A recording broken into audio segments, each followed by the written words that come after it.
ইসরায়েলের গোয়েন্দা দপ্তর মোসাদের এক শীর্ষ কর্মকর্তা টেবিলে রাখা স্যাটেলাইট ছবিগুলো বারবার উল্টে পাল্টে দেখছেন। কপালে ভাঁজ, হাতের কফি ঠান্ডা হয়ে গেছে অনেকক্ষণ আগেই। স্ক্রিনে ভেসে থাকা ছবিগুলো বিশ্বাস করতে তার কষ্ট হচ্ছে। মাত্র 4 মাস আগে যে কারখানাগুলো বোমার আঘাতে ধ্বংসস্তূপে পরিণত হয়েছিল বলে দাবি করা হয়েছিল, সেই একই জায়গায় এখন আবার সচল যন্ত্রপাতির চিহ্ন।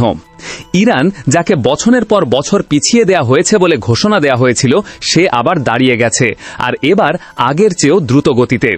জেরুজালেম পোস্টের একটি বিশেষ প্রতিবেদনে উঠে এসেছে এক চাঞ্চল্যকর তথ্য। ইসরায়েলি সামরিক বাহিনী এবং মোসাদের কর্মকর্তারা নাকি রীতিমতো হতবাক হয়ে গেছেন ইরানের পুনরুদ্ধারের গতি দেখে।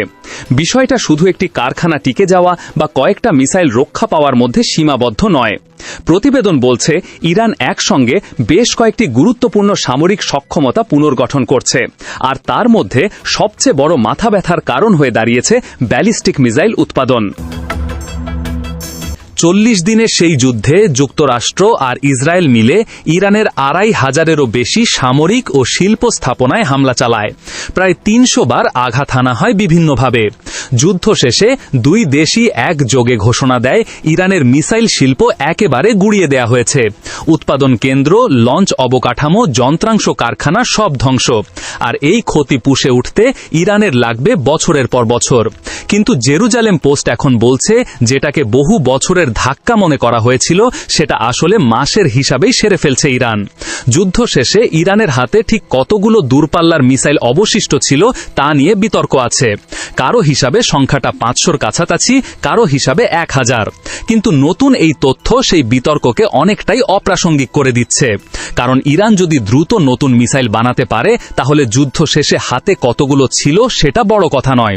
বড় কথা হলো প্রতি মাসে কতগুলো নতুন করে যোগ হচ্ছে।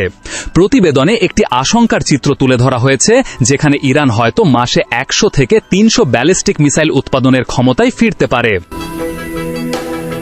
এই গতিতে চলে 2027 সালের মাঝামাঝির মধ্যে ইরান তার অস্ত্র ভাণ্ডারকে যুদ্ধপূর্ব অবস্থায় ফিরিয়ে নিতে পারবে।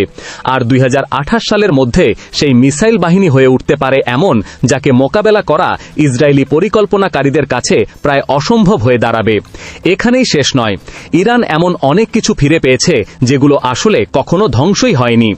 আগের প্রতিবেদনে বলা হয়েছিল, ইসরায়েল হামলায় মাটির নিচে থাকা মিসাইল ঘাঁটির প্রবেশপথগুলো মাটি আর কংক্রিট চাপা দিয়ে বন্ধ করে দেওয়া হয়েছিল। কিন্তু ইরান বুলডোজার আর ভারী প্রকৌশল যন্ত্রপাতি দিয়ে সেই পথগুলো খুলে ফেলেছে, তাও ইসরায়েল পরিকল্পনাকারীদের ধারণার চেয়ে অনেক আগে। ফলে মাটির নিচে সুরক্ষিত থাকা মিসাইল লঞ্চার আর সরঞ্জাম হাতে নাগালে চলে এসেছে ইরানের। নতুন করে সব বানাতে হয়নি, শুধু তালা খুলে দিতে হয়েছে এমন এক অস্ত্র ভাণ্ডারের, যা আসলে অস্থায়ীভাবে বন্ধ ছিল মাত্র।